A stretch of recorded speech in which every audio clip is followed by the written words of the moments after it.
লোকসভা ভোটের ফল প্রকাশের পর থেকেই চলছে ভোট পরবর্তী হিংসা। সে কোচবিহার হোক বা কাকদ্বীপ হোক, প্রত্যেকটা জায়গার টার্গেট হচ্ছে বিরোধীরা। কোথাও বিরোধীদেরকে মারধর করা হচ্ছে, তো কোথাও আবার বিরোধীদের বাড়িতে হামলা করা হচ্ছে। প্রায় সর্বত্রই হামলার অভিযোগ শাসকের বিরুদ্ধে। রাজ্যে কবে থামবে হিংসা, তারই খোঁজে রয়েছেন সাধারণ মানুষজন।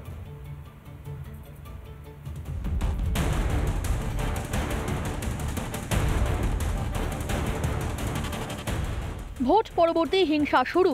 এবার বিজেপির বুথ সভাপতির বাড়ি ভাঙচুর, লুটপাট চালানোর অভিযোগ তৃণমূলের বিরুদ্ধে।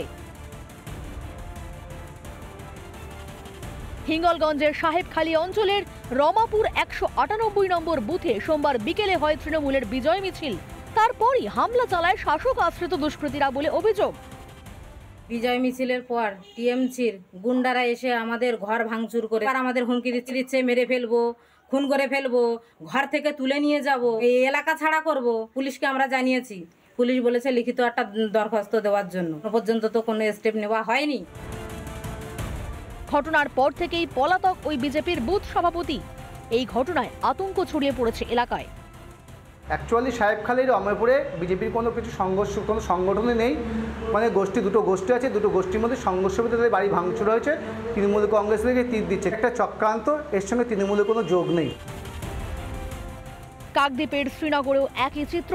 বিজেপি করার অপরাধে রাজারাম প্রধানের বাড়িতে ভাঙচুর চালালো তৃণমূল আশ্রিত দুষ্কৃতীরা। দেখুন সেই ছবি। অভিযোগের তীর ওই অঞ্চলের প্রধান মনোরমা মিদ্যা পণ্ডিত ও তার স্বামী রবীন মিদ্যার দিকে। তাণ্ডবটা যে চালানো হবে এটা পুলিশ প্রশাসন থেকে সবাই জানতো, কিন্তু পুলিশ প্রশাসন নিষ্ক্রিয় ছিল। ওরা অনেক পরে এসেছে। এই ঘটনাটা বিভীষিকাময় ঘটনা। সে ঘটনা আতঙ্ক এখনো পর্যন্ত আমাদেরকে তাড়িয়ে বেড়াচ্ছে। অভিযোগ, একটি মিছিল এসে প্রথমে বাড়ির সিসিটিভি ক্যামেরা ভেঙে দেয় ও তার ছিঁড়ে দেয়। পরে কাচের জানলা দরজাও ভাঙা হয়। এমনকি তৃণমূল বাহিনী গিয়ে রাজারাম বাবুর নিজস্ব পৈতৃক জমি ও বাড়িতে তৃণমূলের পতাকা লাগিয়ে চলে যায়। মানে এটা পারিবারিক দ্বন্দ্ব একটা, এটা নিয়ে পার্টির নামে ওরা বদনাম করছে এবং এটা দীর্ঘদিন করে আসছে। ওরা ওদের মানে পারিবারিক সমস্যাটা সেইটা নিয়ে দলের নামে চাপিয়ে দিচ্ছে। ভোট আসে, ভোট যায়, তবুও সন্ত্রাস কমে না। মধ্যযুগীয় অত্যাচারের ছবি বারবার ধরা পড়ে এই বাংলায়। অর্ণব মৈত্র ও বরুণ হালদারের রিপোর্ট, রিপাবলিক বাংলা।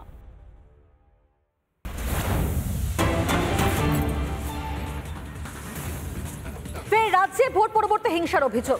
বাগদায় সেখানে বিজেপি কর্মী এবং পরিবারের সদস্যদেরকে মারধর করা হয়েছে, এমনই অভিযোগ সামনে আসছে। বাঁশ, লোহার রড দিয়ে রীতিমতো হামলা করা হয়েছে। বাগদার কোনিয়ারা এলাকার ঘটনা এটি। তৃণমূলের বিরুদ্ধে মারধরের অভিযোগ। যদিও অভিযোগ অস্বীকার করেছে শাসক দল, কিন্তু যাবতীয় অভিযোগ তাদের বিরুদ্ধে।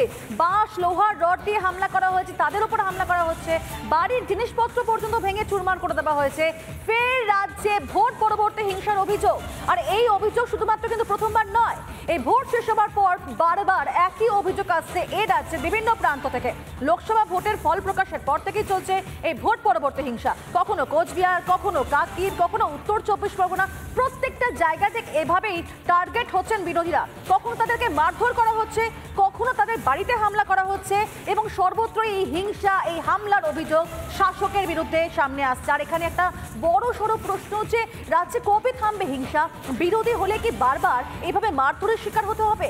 বিরোধী হলে কি তাদের উপর বারবার এভাবে হামলা হবে?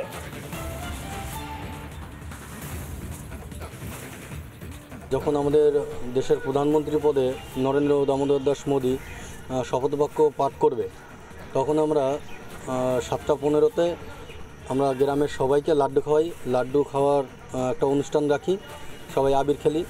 তো আসার সময় কিছু ছেলেপেলে আছে, সুদীপ আছে, তারপরে সাগর, এরা সবাই টিএমসি করে, ডাকাডাকি করলে এরা যখনই ওর দরজা খোলে, দরজা খুললেই আচানক সে রড নিয়ে যায় কোমরে, সে রড নিয়ে তারপরে মারে।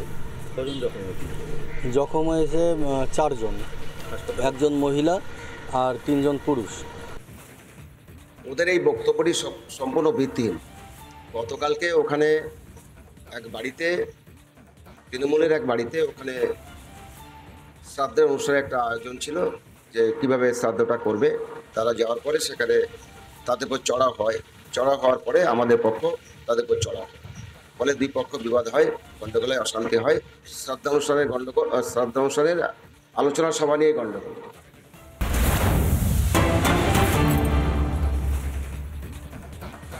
ভোটে জিতে তৃণমূলের দখলদারি, দল ভাঙানোর খেলা অব্যাহত রয়েছে শাসক দলে। নাটাবাড়ির বলরামপুর 2 নম্বর পঞ্চায়েতে সেখানে দলবদল। বিজেপির প্রধান সহ 5 সদস্য তারা যোগ দিলেন তৃণমূলে। বলরামপুর 2 নম্বর পঞ্চায়েতে সংখ্যাগরিষ্ঠ হলো তৃণমূল, সেক্ষেত্রে 12 আসনের পঞ্চায়েতে তৃণমূলের সদস্য এখন 10। আজকে বলরামপুর 2 নং অঞ্চল, যেটা গত পঞ্চায়েত নির্বাচনে আমাদের এখানে 12টি আসনের মধ্যে 5টি তৃণমূল পেয়েছিল এবং 1টি আসন কম পেয়ে আমরা অঞ্চলটা হেরেছি। 7টি পঞ্চায়েত জিতেছিল বিজেপি। এখানে আজকে 5 জন গ্রাম পঞ্চায়েত মেম্বার, তারা গ্রাম পঞ্চায়েতের প্রধান সহ প্রধান আরতি বর্মন, পঞ্চায়েত সদস্য কৃষ্ণ বর্মন, রঞ্জিত বর্মন, প্রমীলা দাস, বিনা মল্লিক, এনারা গ্রাম পঞ্চায়েত মেম্বার, এবং এর সাথে উত্তম বর্মন অঞ্চল বিজেপির কনভেনার এবং দীপঙ্কর দাস মণ্ডলের ট্রেজারার, তারা ভারতীয় জনতা পার্টি ছেড়ে তৃণমূল কংগ্রেসে যোগদান করছেন। দেখুন, লোকসভা নির্বাচনে ফলাফল ঘোষণার পর থেকে সারা রাজ্যের সঙ্গে আমাদের কোচবিহার জেলাতেও তৃণমূল কংগ্রেসের লাগামহীন সন্ত্রাস ভারতীয় জনতা পার্টির কর্মীদের উপর নেমে এসেছে। বাড়ি ঘরতে লুটপাট করা থেকে শুরু করে সমস্ত কিছু তারা করছে। গণতান্ত্রিকভাবে নির্বাচিত গ্রাম পঞ্চায়েতগুলো তারাও রেহাই পাচ্ছে না। নির্বাচনে মানুষের রায় নিয়ে ক্ষমতায় বসেছে ভারতীয় জনতা পার্টির সেই অঞ্চলগুলোতে আজকে তৃণমূল কংগ্রেস আজকে দখলদারি কায়েম করার জন্য পঞ্চায়েতদের প্রধানদের নানাভাবে আক্রমণ করে, সন্ত্রাস করে, গায়ের জোরে ভীতি সঞ্চার করে তাদেরকে আজকে তৃণমূল কংগ্রেসে যোগদান করার তারা চেষ্টা করছে। তবে শুধুমাত্র কিন্তু কোচবিহার নয়, বীরভূমের সিউড়িতেও একই ছবি। সিউড়িতেও সেখানে দল ভাঙানোর খেলা তৃণমূলের। করিদ্ধা পঞ্চায়েতে কার্যত হাতছাড়া হতে চলেছে বিজেপির, এবং সেখানে তৃণমূলের যোগ উপপ্রধান সহ 2 জনের। মাননীয় মুখ্যমন্ত্রীর উন্নয়নের সামিল হয়ে তৃণমূলে জয়েন করলাম। যেন আমরা, যেহেতু আমরা জনপ্রতিনিধি, আমরা করিদা পঞ্চায়েতকে উন্নয়ন করতে চাই। এতদিন থেকে উন্নয়ন হয়নি, সেরকমভাবে উন্নয়ন হয়নি, এবার আমরা উন্নয়ন করতে চাই। বিজেপিতে মানুষের কাজ করতে একটু অসুবিধা হচ্ছিল। কাজকর্ম যেটা করার দায়িত্ব আমাকে মানুষ ভোট দিয়ে দিয়েছিল, সেই কাজটাই আমি করাতে পারছিলাম না। 1 বছর ধরে হয়ে গেল, ঠিক মতো পরিষেবা পেয়েছি না। আমার উপপ্রধানকে জানাচ্ছি ঠিকঠাক আমাকে পরিষেবা দিতে পারছি। আমাদের করিদ্ধা অঞ্চলের উপপ্রধান সঞ্জীব বাগদি, সে লিখিত একটা তৃণমূল কংগ্রেসে যোগদানের জন্যে একটা আমাদের কাছে দরখাস্ত করেছে। আজকে নেতৃত্বের সঙ্গে আলোচনা করে সিদ্ধান্ত নিয়েছি ওদেরকে তৃণমূল কংগ্রেসে যোগদান করার। আজকের দিনটা ঠিক। তৃণমূলের চতুরতার তো শেষ নেই।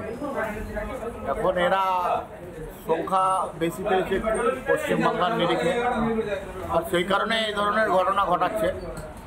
আর আমাদের হতদরিদ্র গরিব পরিবার থেকে পঞ্চায়েতের মেম্বার হচ্ছে, যেরকমভাবে গরিব মানুষদেরকে প্রলোভন দিয়ে যেরকমভাবে বোঝাবে এরা বুঝতেও বাধ্য হচ্ছে। কিন্তু পরিস্থিতি এরকম হয়নি যে তৃণমূলে যেতে হবে, এবং দায়িত্ব নিয়ে আমি বলছি